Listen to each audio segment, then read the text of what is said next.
Update number 4. For those of you who've just now happened to find my post. My name's John and I've chosen to upload the chronicling of my journey to this creepy story page for reasons that will become clearer as time goes on. Starpst, Starkolcifer here. Johnny boy must think fallen angels can't use computers or the internet. I think some of these things were supposed to be a surprise to me. And just the thought of the look on his face when he listens to this, Anyway, hugs and kisses. Now here's John from here on out. In the beginning of this, I'm not going to fully recap what's happened to me in the first 3 parts, but I will go over a bit of my third update. But after that I'll be continuing from where part 3 left off. Again, this is update 4, so you haven't seen it before the date posted in the details. Well, a lot's happened since my last update, but then again, lately that always seems to be the case. I wonder if I'll live long enough to get used to it? Is this even something I'd want to get used to? More to the point by now, I know most of what I have to do to be prepared, and yet I'm still acquiring the necessary skills and finer details to accomplish what I must do. Unfortunately, knowing what one has to do, having a plan, and having the means to execute the plan are 3 separate things. And though I have several months to prepare well, people have prepared their whole lives to accomplish less than what I'm aiming to accomplish in a sad fraction of that time. The one element I have on my side is the element of surprise. These bastard, forgotten celestial abominations don't expect me to put up half a fight, or at least that's what I thought. I'll get to that later. What do you know about me? If you've been keeping up with my story so far, you probably know most of what I know. I've yet to tell you much of anything about my hobbies or why I'm going to such great lengths to save my fiancé. Though I might like it better that way. It makes sense to tell you a bit more. Besides, everyone has their own story, telling of a life lived beyond just the things currently happening to them. As a person, I'm a music lover, no-nonsense debater, and I love to read facts, fiction, and prefer to know a bit about everything. I live and teach abroad in Asia, and I've been there going on 6 years now. I came here to Asia after a very early midlife crisis, and I know some of you have been there, some of you are probably still there.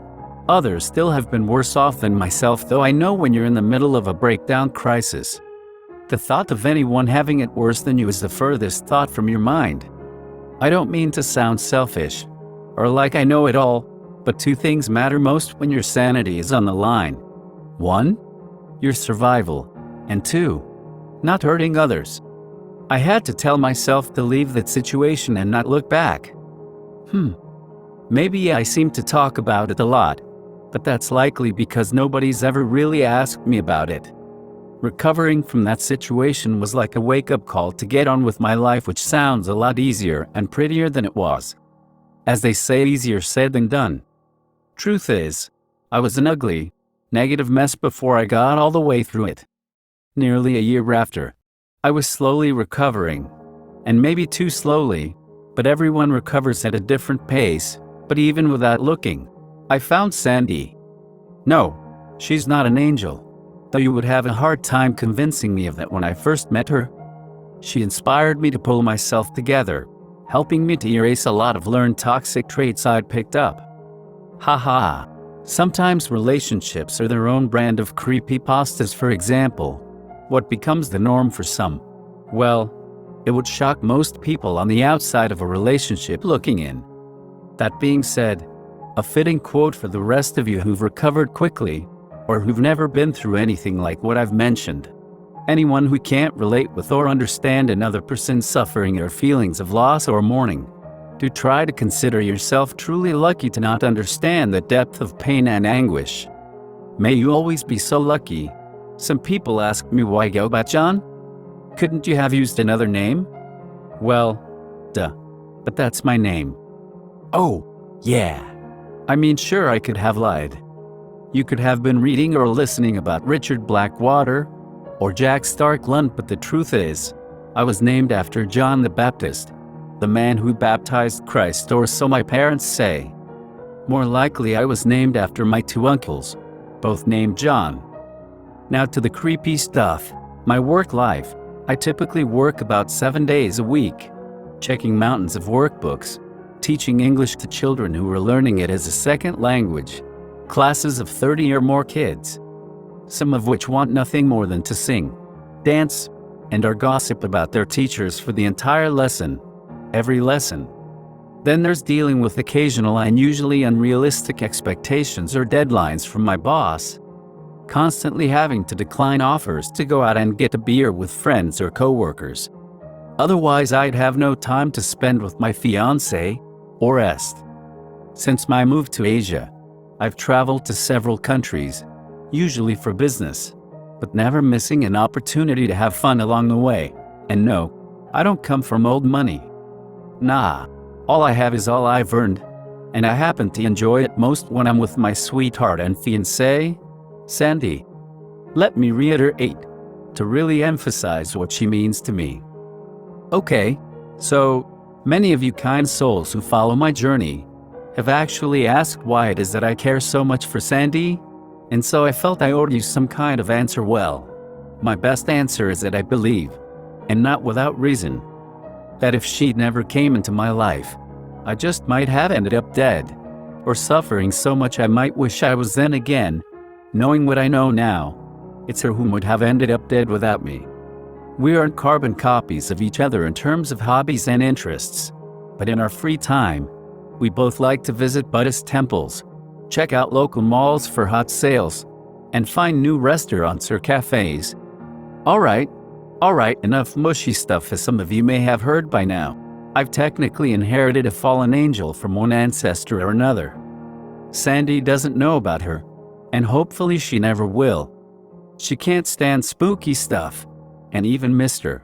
Creep's mildest creepypasta would have her telling me listen to something else, or grab my headphones and listen alone. And yes, at first, having a fallen angel looking out for me was a lot like inheriting a debt, and even at times it can still feel that way.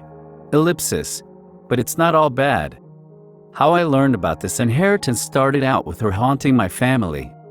Her story is that she was hiding in the shadows, always scaring them away from supernatural danger and secretly stopping them from attempting to contact various other supernatural beings.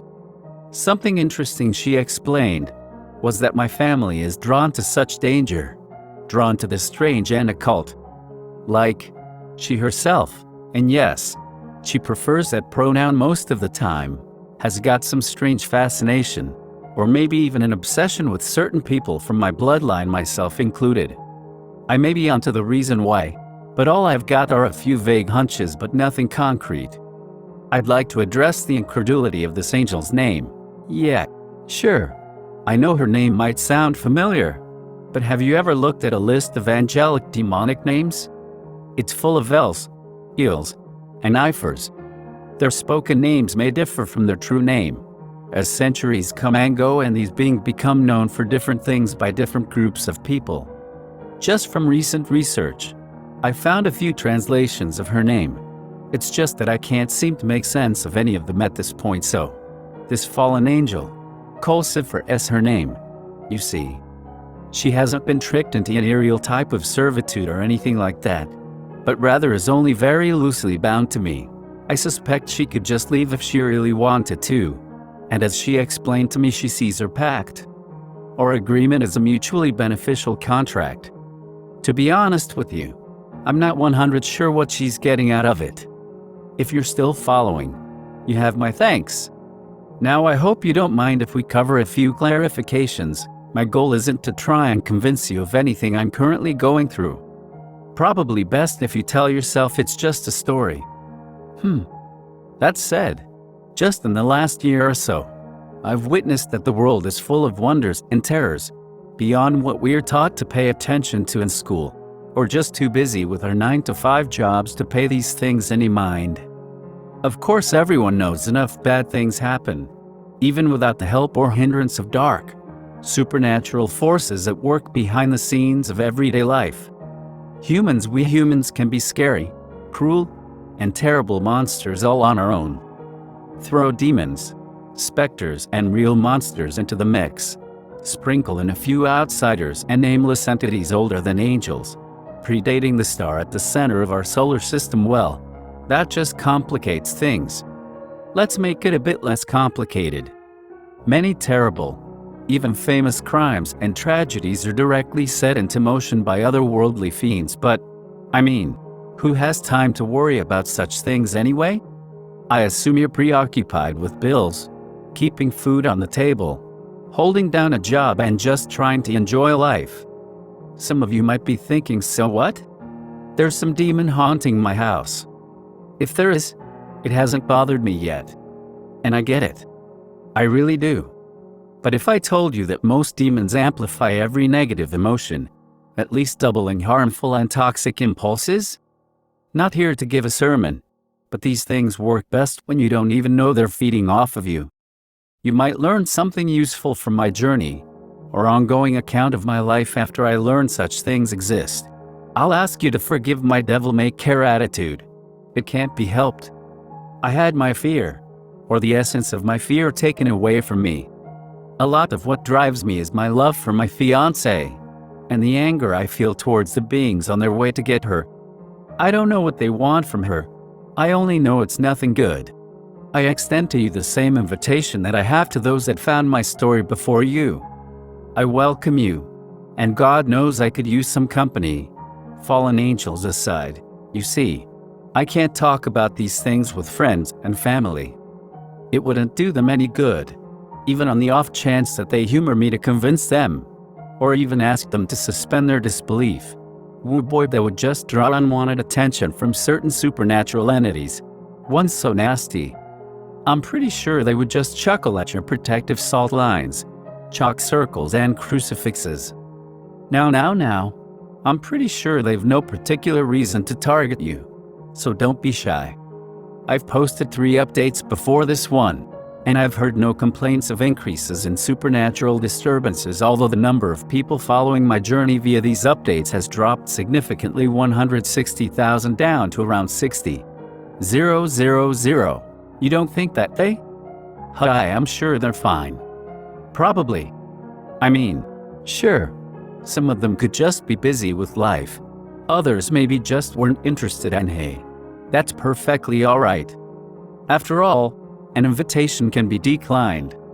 Anyway, I can honestly say it's great to see so many people, new and especially familiar, following what I'm going through.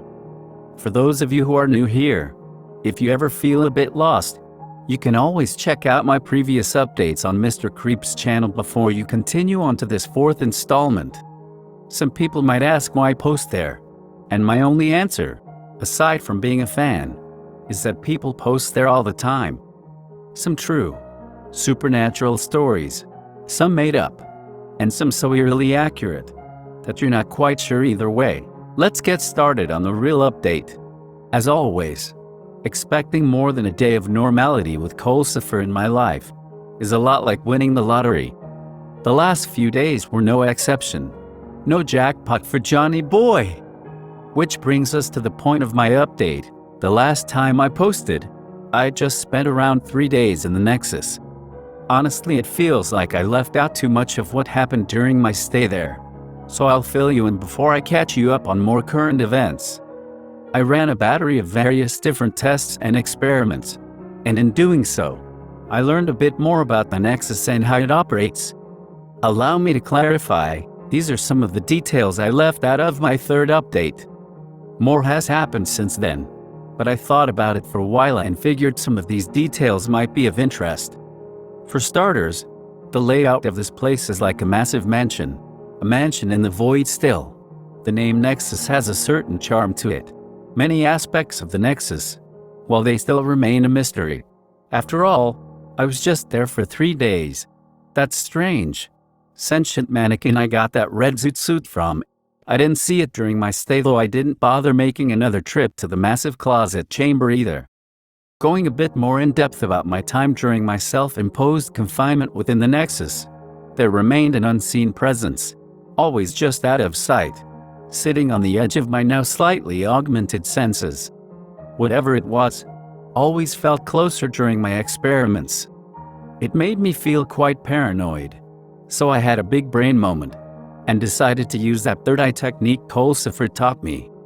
I focused my heightened senses with a charge of arcane energy, and felt my vision become clearer, heard sounds more sharply, and I could even see twice as far. Fat lot of good that did me, as it all proved useless in finding this presence.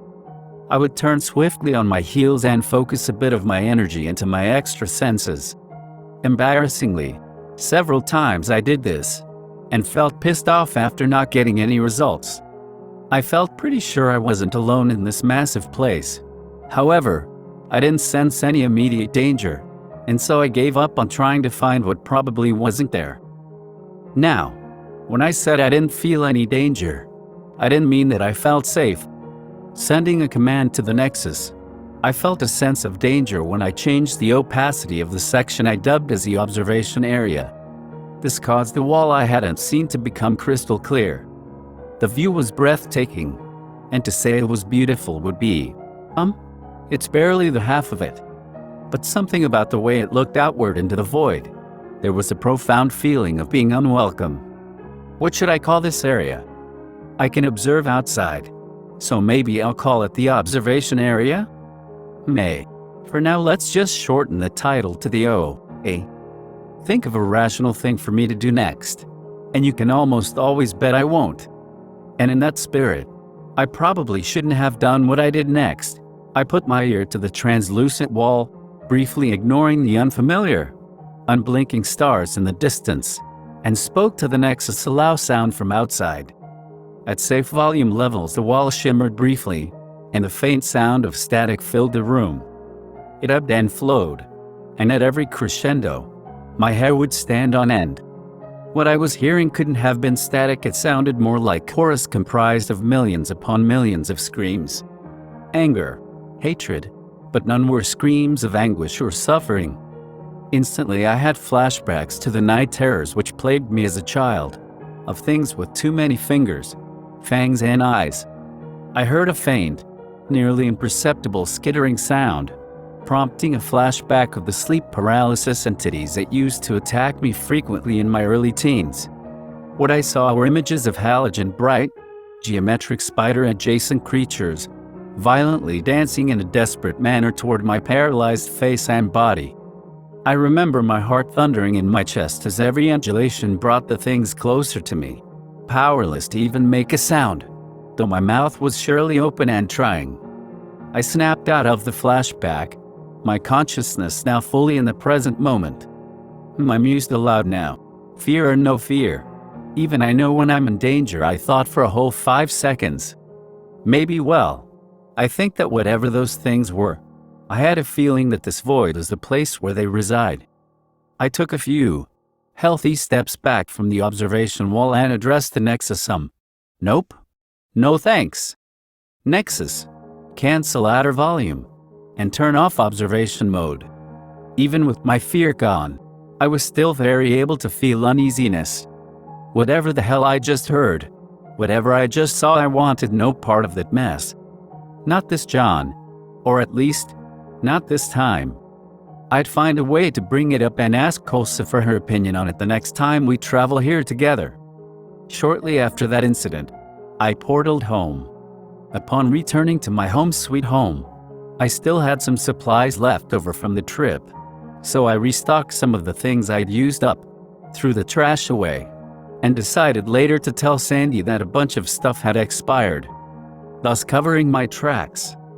I started on getting everything in order, and got ready for Sandy to get home. I looked at the mess in the mirror that was me. Thick stubble and messy hair. I showered, shaved and got cleaned up. 3 days, no shower, and was exactly as gross as it sounds. A glance at the clock told me that Sandy would be home any minute now. I had missed her during my time in the Nexus, and I'd been dwelling on the thought that she'd only miss me as much as if we'd just seen each other hours ago. And I'm not gonna lie, it hurt a little. Haha, that's an unanticipated side effect I hadn't thought about before. I need to get a grip, yes. I realize that for her it really has been less than half a day since she last saw me. She arrived home minutes later, after I'd gotten out of the shower and gotten dressed. I met her at the door, helped her with a few things she was carrying, then gave her a big hug. We held each other in the embrace for a moment. With my eyes closed, I imagined the cruel, grotesque things which hunted her. Was I just imagining them? I'd never seen them myself, and why the devil were these abominations after her? Holding her in my arms, I went still, and I'm still not sure if she noticed. I suddenly felt a jolt of hot anger fill my heart with rage, disrupting any happy feelings. This was not good. I wasn't angry with her, but something just wasn't right about her aura. I'd been using an auto-focused extrasensory spell, just a modified version of what Colcifer taught me. The problem is, I'd left my extra senses switched on, like the noob I am. As best as I could, I swallowed my anger, doing my best to hold it down. Trying to play it cool, I smiled while doing my best impersonation of a normal person, one who wasn't having their emotions dialed up to 11 because of shoddy spell management. I smiled at Sandy, but I'm sure it came across as more of a slightly constipated look, though she seemed like she was happy to see me. I saw concern flash across her face, and she seemed a little more tired than usual, a side effect of her pregnancy? I still don't really know if she knows she's pregnant. Was she hiding it from me? I have to get a grip. She put her hand lovingly on my cheek and stepped away from the embrace. Out of nowhere, she tells me, "Rough day at school, babe. I hope you understand." She said this with a slightly pained look on her pleasantly angular face. This may sound funny, but I honestly didn't factor in how to switch off the modified sensory spell. Looking back on it, that might have been for the best. I understand arg. A brilliant, deep pain like a thunderclap in the middle of my head caused me to jerk my body, stopping me before I could finish my sentence. AHH? I clutched at my forehead as I felt the spike of pain throb again. Oh God. John? Are you all right? You must not have rested enough. You need to come to bed soon, and you should take some medicine. Oh, your face looks a bit red. Are you sure you're fine? She asked, unconvinced. I gave her a kiss on the forehead and told her I was fine, and feeling much better since she got home. Another lie, and I could tell she didn't buy it, but she was obviously too tired to argue. I told her to just go ahead and get a shower, start to relax, and that I'd take care of dinner. Are you sure? She had asked, putting her hand on her hip while giving me a little frown. She turned as she did this, showing a bit more of her back. I noticed a strange glow coming off of her back. She was clearly unaware of its presence. What could it mean? I had to get some answers, and soon. Go shower before you stink up the place. I held up 2 fingers in the shape of a cross, pretending to ward off her odor. She lightly slapped my arm and giggled. Afterwards, she blew a kiss at me, finished turning around and started undressing as she walked off to the bathroom. I don't know what I expected to see. I believed I was ready for anything. Yeah, that was a stupid thought to have. Still, I thought that a vague glow would be it, and after I confirm what it is, I'd just focus and switch off my third eye spell and be fine. What the hell? I whispered angrily under my breath, and as clear as a neon sign in the dark of midnight, an inhumanly large and gnarled handprint hovered over the surface of her back, glowing a sinister shade of red, hovering slightly above her skin, though I saw it only briefly before she closed the bathroom door behind her. I noted that the impression of the fingers on this spectral handprint were each nearly as long as my forearm, curling to wrap around her left side and shoulder. I felt sick, nauseous with anger. I shut off my extra senses, but it didn't help. How dare they touch her? I hissed under my breath. Somehow I knew they had left that mark on her. Ellipsis. She was helpless, and completely oblivious to the dread which such knowledge would surely inspire. She closed the door behind her, and I began to lose it. I felt vibrations in me, pulsing from the magic which now lived inside me. It was all I could do just to keep the searing, arcane energies from spilling out of me and wreaking undirected, untold havoc on my home, possibly hurting Sandy in the process. I would never forgive myself if I ever hurt her. Ellipsis. The vibrations I was feeling reminded me of Coulsopher's words on the importance of focus when casting spells, and tried to calm down before exploded anything. Didn't help much, but it did give me an idea. I stumbled toward the living room, kicking the coffee table, causing a violet line of energy to burn a spider web pattern slowly across its surface. Shit. Shadows began to darken wherever they normally occurred in the living room. No visible faces inside books and knickknacks began to shake on the shelves as waves of anger rolled off of me. Thankfully, this struggle, every moment of it went entirely unnoticed by Sandy as she showered. I neared the couch, sparks crackling at my fingertips as the once gentle hum of the constant and mysterious tones Coulsopher awakened within me steadily grew loud enough to drown out the thundering of my own heartbeat. No. If I screw up now, I'm handing those bastards an easy win. I knew then that if I didn't do something about this surge of raw, mystical energy, I was going to catch my own house on fire or worse. Time to try out that idea I had a minute ago. I thought of where I might safely release this energy. Knowing the nexus was closed, I had only one other choice. Coulsopher's pocket dimension. Though it might be open to me, and she practically invited me to come back sometime, I should still try to summon her first HRNG. Before I could utter her name, I felt gravity twist around me as I fell to my knees and tried to push down the scorching sensation of this wild magic welling up inside. Already spilling out. I might lose more than my just lunch. I managed to focus on every piece of furniture in my living room, wrapping some of my magic overflow into a slow, telekinetic wave, causing all of my living room furniture to levitate slightly off of the ground simultaneously. Higher and higher, until the pressure began to ease up, and the hum died down. Everything descended to rest about a matchbox's height off the ground. When that's enough. And with an effort of will, I cut the flow of energy off, switching off the sensory spell. For a moment, I experienced relief, which gave me a moment to grab the nearby trash bin. Nausea settled in the pit of my stomach, even in my head, and the furniture dropped to the carpeted floor with a heavy thud. I put my face to the rubbish bin and retched into it. Twice. Leg. Ledge. Finally, I could feel my internal magic reserves drop to just a spark, though it began quickly rising again. I wasn't going to waste another second. This had to stop. So I tried to summon Coulsopher. Coulsopher. I whispered hoarsely, Coulsopher, I summon you here. Please come to my side. Though I felt the summons go out and felt it connect, she didn't appear. I scanned the room quickly all around, and still found no sign of the fallen angel. Fine. I'll come to you.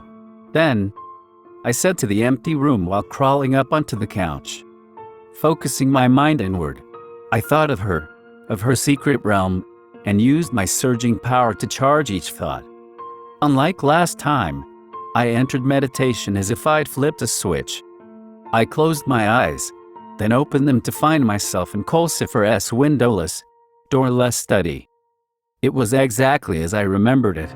Same blazing hearth fire, the now familiar faces and the swirling shadows, and a sudden realization that I had just walked in on something I probably wasn't meant to see. Wings of crimson plasma jutted out of a tall, powerful feminine figure before me, her back turned to me, but in front of her I could make out the form of some grotesque, yellow, blue thorn demon in front of her. No, we had a deal. The thorned, yellow-skinned demon bellowed in outrage. I crouched down behind the large armchair nearby, trying to remain undetected and get a better viewpoint. You failed to hold up your end of the bargain. Now your life is forfeit. From this view, I could see the tall, crimson-winged woman had the demon dead to rights. Her wings acting more like arcane arms with a multitude of tendrils instead of fingers, all binding the arms and legs of the yellow demon. I see why you were cast out by your creator. You're nothing but a backstabbing bit. The amber flame emanating from eyes of the winged woman blazed brightly as her wings bound the thorny demon tighter, blood and wisps of smoke dripping from the areas where her tendrils clasped the fiend. The demon struggled breathlessly against the bindings, but to no avail. As she brought him closer, the hearth fire doubled in size, illuminating her face.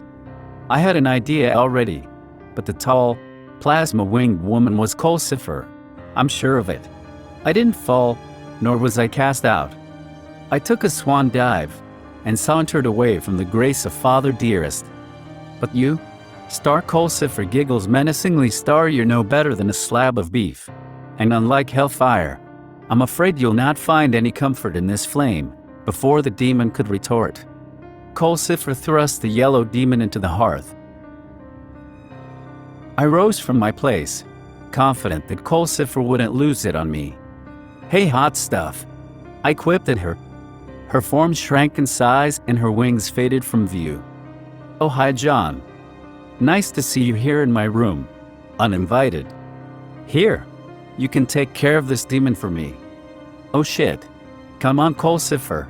I managed to shout as she tossed the demon in my direction. Ah, a last meal. The disgusting yellow demon roared. It scrabbled up to its feet and dashed at me, red eyes crazed and glowing dimly, gaping mouth and fangs drooping with black ooze. I didn't plan on kicking the bucket today, and Colcifer had really picked a great time to piss me off. Alright, spiky demon boy, chill the hell out. I thrust my hand outward and upward toward the demon, letting out a wave of that same overflowing energy from before. Warg, star bayom star star thud star. The gesture slammed him into the stone ceiling with unseen force, and left him to fall unceremoniously to the floor. H.A. The human has some tricks. The yellow demon jeered, swiftly getting to his feet. Colcifer sat in an armchair, stunningly naked as always, but not even watching the fight. We demons aren't so squishy, not like humans. Sandy's human, yes? The demon grinned mockingly as it gestured obscenely with its blue-clawed hands. I was speechless, and began to tremble with rage, and all I could hear was my heartbeat thundering, and the growing sound of the vibrations Colcifer's ritual had awakened within me. A second humming joined the first within me, which had never happened before. Oh, is the tricky human scared? I clenched my fists, two notes ringing throughout my entire being. I raised my hand and pointed at the demon. You? How do you know about Sandy? While continuing its obscene gestures, the blue thorn demon narrowed its eyes and answered, I've been watching her for a long time. And so have they. And soon, they're gonna do a lot more than watch. Joe, that was it. No. 3 exclamation marks. I shouted, and pushed out all the energy I could, along with the dual tones resonating within. And they shot out of my outstretched hand, star crack star, and with the crackling of lightning, my violet bolt of energy struck the demon's shoulder, causing a black mist to obscure my view of what happened to the demon. My AARM. Before I had time to feel amazed at the damage I dealt, the mist cleared, and a spiky yellow demon stood, still alive, and clutching the bloodied stump of its right arm. The humming in my body stopped, then started, stopped again, and with it my heart.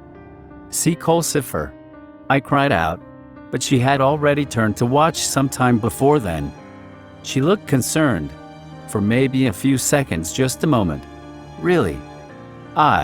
IHNNG. I felt a painful throbbing in my chest, and the just a hum started up again. Only one tone this time, but it was humming rhythmically. I could see the look on her face now. That little ex-heart plucker was smiling. Star him star. The hum was mimicking the rhythm of my heartbeat. Soon, my heart began to respond. Star boo bump ba bump star. But even before I began to feel relieved that my heart had returned to normal, a weakness spread to all my limbs and I slumped bonelessly to the ground. Looks like you blew your power load. I was almost impressed. Johnny boy. Almost. I knew you had it in you. But you missed your mark by a mile. She slowly began to stand up. But just then, the one-armed demon leapt like a freak toward me, intending to end me quickly. A frenzied look of hate on its face, and I hadn't enough strength left to even raise my arm impudently in defense. Colcifer, I began, but was drowned out by screams of pain from now airborne fiend who rare ag. Something shimmering caught the demon by the throat, waist, ankles and arms, but not before it raked its claws at my shirt, ripping a hole in it, but leaving me unscathed. It's flattering and a bit exciting that my name just might be the last name to pass those lips of yours, John. But not today. Ha! What did you think of our impromptu training lesson? Aren't I a good teacher? Most arcane tutors wouldn't let their pupils go toe-to-toe with a real demon until they've reached the midterm milestone. And we didn't even use a protective circle. A very hands-on approach, a wee bit forward. But you'll be thanking me later. Maybe. During her mocking, she had walked to the fireplace and forced the demon inside it. The fiend raked her arm futilely, leaving only red welts wherever those vile claws made contact. But even those welts disappeared nearly as quickly as they formed. I watched, still weak and unable to stand. I watched every second of what happened next. I don't know what you must think of me, but I had no reason to object. After some time in Colcifer's mystic hearth fire, just the fangs, a few claws, and the demon's immortal essence remained orbiting the fallen angel's outstretched hand. She turned to me with a deceptively sweet smile and winked at me. Johnny boy again. It's nice of you to drop by, but you look troubled. Talk to me. I took a moment to get to my feet, legs a bit shaky. I looked at her, letting her question hang for a moment. While the guttural screams and begging of that demon would haunt most men, I actually felt some small measure of satisfaction in them. Ellipsis. Ever since I met her, I really haven't been the same. That aside, I was here for a reason. It's about Sandy. A brief look of anger flashed across her face and the ground of her study began to shake violently, slowly growing in intensity, until the quaking became clearly audible. I struggled to keep my footing, weak as I was, but the look of anger on her face changed to a simple smile. The room immediately ceased its shaking as Colcifer opened her mouth and brought the floating orb of demon essence to her lips, taking a large bite of the pulsating demon's soul. When she bit down, the thing emitted a mournful dissonance, and the hearth fire behind her swelled in size, casting its light more intensely into the haunting shadows of her study.